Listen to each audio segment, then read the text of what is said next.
I'm not afraid to say it. I love Jayden Nunn. This is Locked On Baylor. You are Locked On Baylor, your daily podcast on the Baylor Bears, part of the Locked On Podcast Network, your team every day. Welcome to another episode of Locked On Baylor. I am your host, Cam Stewart. Today's episode brought to you by Gametime, and thank you for making it your first listen today and every day. We so appreciate that. Be sure to like and subscribe and tell your friends. Bears coming off a 79-62 win over the Oklahoma Sooners. Just that last three at the end for OU, making it so it's not a 20-point victory. That's too bad. But what a performance from the Bears. We're going to talk to Drake Toll later on in the show and do a little Baylor Big 12 crossover to talk about not only the Bears game last night, but also where they stand in the Big 12 and who are the real contenders in this conference. And I'll give you a spoiler alert. Baylor is very much in that mix. Anyway, but look, OU, man. We'll get to how great this is for Baylor, but OU has been a pretty darn good team this year. They were in the top 10 at one point. They got into the rankings in the non-conference, and we were like, well, is this team for real? And they have been in that they've stuck in the rankings. They're just at 25 now, and they can't compete with Baylor. They cannot compete with Baylor, man. I mean, this is the last time they beat the Bears. Trey Young was their point guard. Like this is just a massacre of a matchup the last 5 or 6 years now. And I'm not going to lie to you, but I've been impressed in that OU has stayed in the rankings and have had some good Big 12 wins. But I couldn't name a player. I couldn't tell you their style. I couldn't.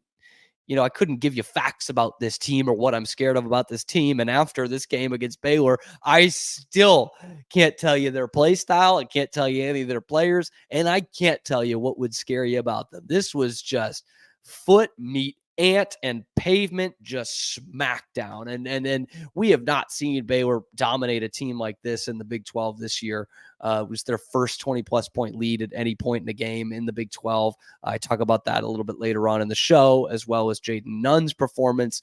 But look, this was just not a fair fight. Like OU, if you're a Baylor fan and just watch this game, you're like, this team stinks, brother. This team stinks. And I think that's probably a little bit harsh, but like, what are we supposed to believe? That was a legit, should have been 20-point victory. Like those runs that teams go on against Baylor did not even make this game interesting. So we're going to talk about Jayden Nunn in the next segment here. But the other guy I really would love to highlight is Ray Dennis, who of course has been up and down this season, but I would say the downs are not that low. But he comes off a game where he turned the ball over 6 or 7 times against Kansas.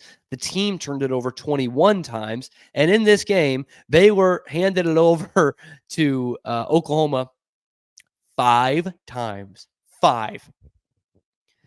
To improve your turnover game by 16 from one game to the next. That's fantastic. And Ray Dennis in particular, 11 points on 5 of 10 shooting. That's great. That's great for me. A lot of those were layups. 8 assists and one turnover. A single one. Jacoby Walter, 0 turnovers. Like, I'm in. And he kind of joked about that with John Morris after the game. They asked him, 8 assists to 1 turnover. And he laughed and he said, yeah, it's about time. Like, he said it earlier this week when he talked to the media. Like, he knows that he has been loose with the basketball at times this year. He knows that. Like, he has come into this team and he knows that I am the leader out there on the court. Okay. I am the point guard. I am the guy. And he has taken on that role. And, the beginning of the conference schedule, it wasn't going great. I thought he was taking too many shots, especially down the stretch. But you have seen the last couple of games, Ray Dennis, the general, Ray Dennis, the creator. And boy, did he create. He created, and this was Genesis. Like, he was creating everything on this night. 8 assists to 1 turnover. Bang, man.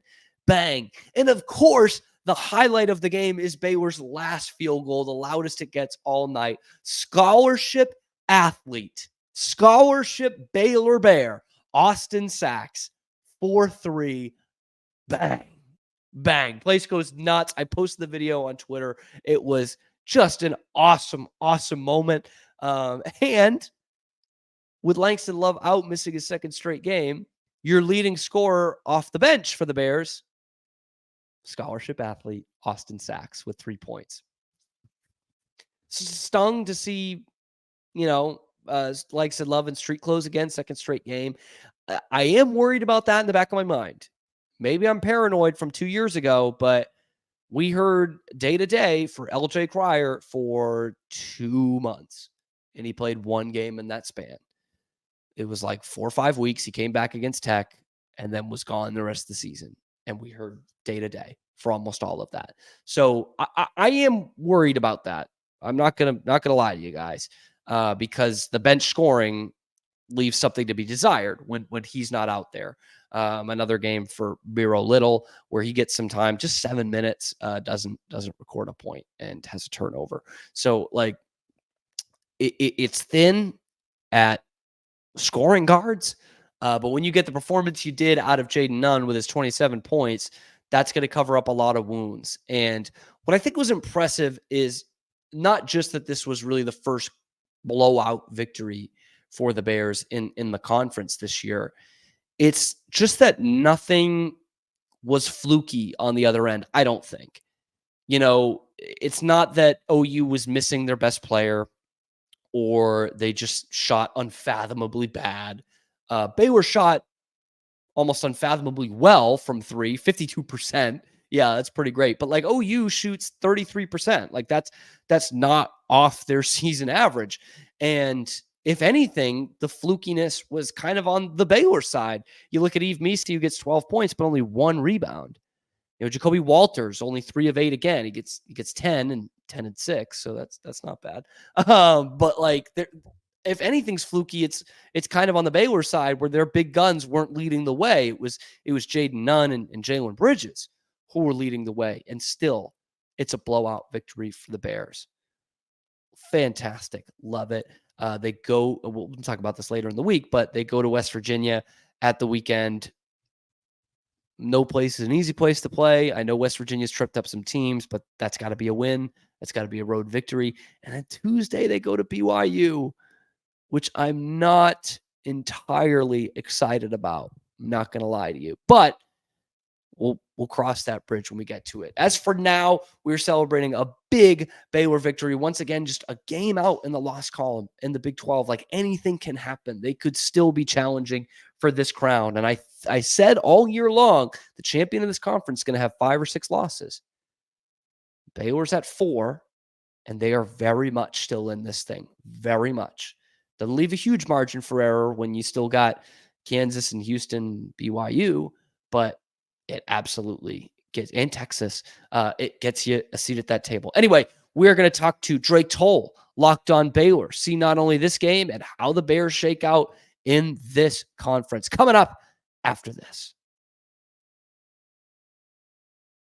Today's show is brought to all of you kind folks by Gametime. Gametime is where I go when I get bored and want to go to a game. Like, I feel like it's game time. I check my watch. It says Gametime, and I go for cheap because Gametime gets me tickets for cheap. You can find the best deals, last-minute tickets, flash deals, zone deals. Easy to find and buy tickets for every event in your area. View the seat in the venue. What will you be seeing? See it on your phone first. Event cancellation protection, job loss protection, lowest prices guaranteed at Gametime. Gametime takes the guesswork out of buying tickets. I love the fact you can see the view from your seat. You can buy tickets in seconds with 2 taps. 2 taps, which is a lot, by the way. Gametime has deals on tickets right up to the start of the event, and even an hour after it starts. The place to find last-minute seats is Gametime. Right now, use code VEGAS100 to get $100 off a big game. All Gametime users get $100 off a big game ticket with code VEGAS100. Terms apply. Just download the Gametime app and use code VEGAS100 for $100 off a big game ticket. Or if you're not going to the game, use code LOCKED ON for $20 off your first purchase. Download Gametime today. Last minute tickets, lowest prices, guaranteed. Once again, happy Wednesday, everybody. Drake Toll alongside Cameron Stewart here, Locked On Big 12 and Locked On Baylor. Thanks for making us your first listen every single day, as always. Cam, the Baylor Bears are, como se dice, good at the basketball thing. Here's my take. This is my thesis here. Baylor is now a Final Four caliber team. After that Auburn game to open the year, we thought that might be the case for the squad. Yep. Then there was like they got killed by Michigan State, and the Duke game wasn't pretty. Then some of these Big 12 games have not been great. But now, despite a loss against Kansas, where I don't believe in moral victories, but you got a couple, and now this win against Oklahoma, which was dominant, I think I like the Baylor Bears. I do too, Drake. And last night's game was the first time that I was like, they have taken a team that's not as good as them, but Oklahoma is a top 25 team. It has been for months now. Top 10 at one point, I think. Yeah. Gross, but they were there. And Baylor kicked the crap out of them. Like this is their first 20-point lead they've had in conference play. And OU went on a couple of short runs, 6 straight or 8 straight. And where in other games that would leave it as a 2-point game, it brought it to like a 10 or 12-point game. And Baylor just kept them there. And you didn't even get great production from your best players in this game last night. And so this was the first time I was like, no real like fluke or excuse on the other end. Baylor just took a team that wasn't as good as them and put them in their place like pretty soundly in this game last night. So I'm like all the way back. Question. We are so back. Question from front row here. Yeah. Is this the most complete game that Baylor has played, at least in Big 12 play? Yeah. We thought we were trending that way in the Iowa State game. It was the most impressive first half they had played. And then the refs got in the way. But yeah, I mean, we've seen it in spurts, but it was always, but Iowa State or UCF or whomever or Cincinnati was way better these next 8 minutes, or you hit one field goal in 8 minutes against Texas. So you had seen the spurts there. This, you saw it for a whole game. Like, again, OU didn't really threaten them after the first 10 or 12 minutes of the game. Baylor hit a lot of threes in the first half. They shot, I think, 59% from the floor in the first half, and then just didn't look back. This is the best they have looked all year, Drake. I know you've been following along. This is the best they've looked. That's what 55%, 52% from 3. You go 11 for 21. Good, man. Which That's really good. And I think it's a sweet spot. If Baylor makes 11 threes every game, they're going to be tough to beat. If you get double digits for a Baylor, if you're a BYU, you might not be guaranteed to win. For Baylor, it's a question in the front row here. Yes. No, I was going to let you finish that point, but just wanted to put out there. Yeah. Like, there was a time not that long ago where if I asked you who is Baylor's worst starter, who would you tell me? Like beginning of the conference schedule. I mean, can I say Jayden Nunn? You can say Jayden Nunn because I think that's what a lot of people would have said. I would have said that. Last night, Drake, he had 27 points on 8 of 12 shooting, 6 of 9 from 3, 3 rebounds, 3 steals, and 0 turnovers. So after 21 turnovers, which that part's Kansas, shocking, by the way. Yes. After 21 turnovers against Kansas, he and Ray J. Dennis combined for 1 turnover in this game against OU. Like that's there's so many things that has changed this Baylor fortune in the last 4 or 5 games here. Yeah. But that is the one to me that like Jayden Nunn, who was like killing you at times early in the conference schedule. He just wasn't getting it right. He has gotten it right, and he's not going to give you 27 every night, but the fact that he is capable of that, look out. And also, which he's done all season, played great defense. Baylor fans, I don't know if they really appreciate the defense because the only time not the only time, but we have seen Davion Mitchell, and it was like so in your face good defense that any casual observer could realize how great the defense was. And now we're starting to realize it with Jayden Nunn too. The 55% and shooting. I love Jayden Nunn. 8% better than Oklahoma with 6 more shots than Oklahoma and only turning the ball over 5 times as a team, leading the points off turnover 22-6. I mean, again, this is as dominant as it gets. 10-2 in fast break points. You slowed Oklahoma down. You slowed them down wholly to where they were so uncomfortable they put up 62 points. 5 turnovers for the game. 5 for the whole team. 21, for the whole team. man. Jayden Nunn can usually do that by himself, or Ray J. Yes, easy. My question is, though, even when he's playing somewhat well, I go back. I think the worst taste that I've had in my mouth in conference play for Baylor, and this may not even be their worst game, but it's TCU. That's the game I circle and go, ugh, I can't get it out of my brain just to think another Horned Frog victory in Waco, and my Horned Frogs going to Waco and getting it done. Naturally, going back home to Waco. Yep. Try to convince me that was the outlier here. Why will those games not show up again? Well, it's a good question, and I don't know that I would have called it an outlier at the time. It was a tough loss, but we had seen them lose close games. We saw, the turnover Kansas State bug and Texas bit them in that game. Yep. The turnover bug had bit them in that game big time. They didn't have good end of the clock possessions, which they have somehow improved vastly the last couple of games. And so it was more of like, it wasn't an outlier at the time, but I can look at that now because the end of the clock possessions are much better. And I know that's only a short portion of the game, but it's absolutely been huge for them. And B, because the defense has steadily gotten better since then, to the point that I don't know that they're going to go back to that. That they had that game in control with 10 or 8 minutes left against TCU. And the Frogs just kept coming down and just like backing them down for layups. Like it wasn't like they really got hot from 3 or even that Baylor went totally stagnant. In fact, we were keeping track of that. They were scoring, but TCU was getting just great looks at the basket every time down. Yep. And it continued into overtime. Right now, you're not getting that. This is back-to-back games. They've held ranked teams under 65 points, and they really probably could have done that against Tech last week as well, but they kind of let the foot off the gas toward the end of the game. And they have shown dominance in the conference schedule in the zone and in man-to-man, and switching that throughout the game, which, again, they did last night, that this defense ain't going to be as good as Houston or Iowa State, but it's not going to be that far off. It's really not. When it's all said and done, they have trended towards that direction, and it's not. I just don't think that's something that's going to go away from this team. So that's why I think when you look back at that TCU game, it's an anomaly because they won't play that poor defensively, I don't think. If a team loses a basketball game by 12, is that a blowout? Blowout seems tough. I usually think, Drake, anything inside of 10, it feels like you had a chance at some point.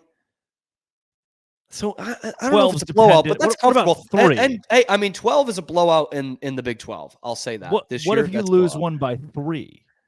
That's close. It's a tight game. Baylor has lost 4 Big 12 games by a total of 12 points. Yeah. That's good. That's good. And when you get to March, you can't say, they've won a couple close ones too. Cincinnati, an inferior team, they won by 3. In this conference is, but yes, 4 by my 12 points, and when you're basically 1 game out of first place, that's huge. Yeah, with West Virginia coming up too, which is very winnable because those BYU Houston games and at TCU and Kansas at home, and there's BYU on the road is scary, man. It's got to get tough. And then Houston at home. This is a Locked On Baylor crossover with Locked On Dose Grande. Today's show is brought to you by the way that I make money, and that is at FanDuel. I'm telling you, I go to FanDuel. It's like an ATM. I say, hey, Mr. ATM, boop, boop, boop, boop. Here's the pick that I want. And when the pick hits, I get money. And right now, new customers get $150 in bonus bets with any winning $5 bet. That's $150 if your bet wins. You just go and you say, hey, happy Valentine's Day. I want to put this, on that. And it works. It's $150 if your bet wins. Bet on your favorite NBA players, too. Quick bets, live same-game parlays, exclusive props, and more. Visit FanDuel.com/lockedon to shoot your shot. FanDuel.com/lockedon at a chance for $150 in free play if your bet wins. FanDuel, official sports partner of the NBA. Happy Wednesday, everybody. Welcome to Locked On Big 12, Locked On Baylor crossover. Thanks for making our shows your first listen every single day. Drake Toll alongside you. Cameron Stewart from Locked On Baylor as well. Cam, who is the best basketball team after last night and what we've seen this week? Who is and I'm going to ask you to do the stupid thing where I ask you a question and then have like a back end of the question. Who is the best Big 12 basketball team with the knowledge that Houston, Iowa State, Kansas, Baylor, Texas Tech, BYU, and TCU all sit above 500? It's got to be out of those 7 teams. Balloons. Though 10 teams could make March Madness. Who is the best? I said this last time. Okay. And I'm sticking with it for now. Okay. I'm saying it's the Houston Cougars. Ooh. But if you ask me on February 25th, I might just say the Baylor Bears. Shut up. If they can take care of their business, Baylor. That's how you do this? And they can beat, West Virginia on the road. I know they've tripped up some teams, but that should be a win. BYU on the road is like one that I just hate seeing, nauseous looking at. And then on February 24th, if they can win in LJ Cryer's homecoming to Waco, then they are the best for me. But that's a lot to say, right? So right now, the best team is Houston. According to shot quality, which I use for all of my analytics, Houston is number 2 in the country, right behind Arizona. Purdue is number 3, and at number 4 is the team that I think is the best team in the Big 12, and it is Iowa State. That's fine. I believe that Iowa State has the most withstanding roster. Like this is the group. Taman Lipsey being the leader of that. The defense, TJ Otzelberger, they've shown they can do it on the road. That win against Cincinnati, they've shown they can do it at home. They sit at 19-5 overall. They're a top 10 team. Like if I tell the average Big 12 viewer, like, hey, what's Iowa State ranked? You'd be like, 21. No, they're a top 10 21. Team right now. With a coach that nobody really knew exactly how he would fit in there. Nobody was over the moon that TJ Otzelberger had the job in Ames. And they feel like they are so built for March. They've had some crappers. Losses at Oklahoma, at BYU that weren't competitive. They barely lost to Baylor in Waco. But overall, their body of work, the way they have thrashed teams at home, the way they've thrashed teams like TCU on the road. For a large portion of that game, it was a blowout until TCU came back at the very end late. Iowa State's done it at home. They've done it on the road. They did it fairly well-ish in the non-conference. I think it was like Texas A&M they lost to, and maybe a Virginia Tech, whoever it was, are not very good. But now, I think Virginia, they're ranked. Yeah. I think Iowa State has set itself apart in this conference. But before we even dig too far into, we've mentioned Houston, Baylor, and Iowa State. Where's Kansas here? We got Kansas fans throwing stuff right now. This you mentioned, is it not your mom and pop's big Bill Self team? I mean, yes, it is. That doesn't mean they're not good, but it's not a vintage Bill Self team, and it's not the team that we nor Kansas fans were expecting as preseason number 1 and bringing in Hunter Dickinson. Like this kind of inconsistency is not what they thought was coming, right? And I just think when I think about the Big 12 and the top of the Big 12, because all these teams are so good and well-rounded, I look more at the vulnerabilities rather than the strengths. And I think Kansas's vulnerabilities are just more vulnerable than some other teams. And part of it, while unfair, is the status of Kevin McCullough. I know they're pretty optimistic that he's going to be in at the weekend, so we'll see. But to take your leading scorer out of there has been a big hit for them. I mean, they could well have lost that game on Saturday against Baylor. They didn't, but then they lose by 30 to Tech. And the inability to win on the road is frightening. Again, you don't have to do that in the NCAA tournament, sure, but that could cost you a couple seeds if you keep losing on the road in the Big 12, which is not an easy place, and no place is an easy place to play in this conference. So yeah, it's just I look at them and I don't see a great defensive team. They do move the ball really well, but you just saw a flat offensive team the other night against Tech, where I think there was 17 turnovers in that entire game. They had either 8 or 9, but they didn't throw the ball all over the place, and they still couldn't score. And that's a bit frightening to me. We saw in the game Saturday, even in a win, Hunter Dickinson went way quiet for a ton of that game against Baylor. So it's inconsistency, whether it's from game to game or from half to half. They are having a lot of trouble putting a really good 40 minutes together, but they did it against Houston. So we have seen the blueprint. Tech is 2-4 on the road. BYU is 2-4 on the road. Kansas is not 2-5. Easy, man. That's part of why those teams are not at the forefront of this conversation right now. Just not the inability Baylor to win on the road, but they haven't. Yeah, Baylor's 2-3, which is a game better than 2-4. But Houston and Iowa State seem to have set themselves above. Do you think, though, given I've seen Houston play in a Final Four before and they got shellacked by Baylor. I remember that.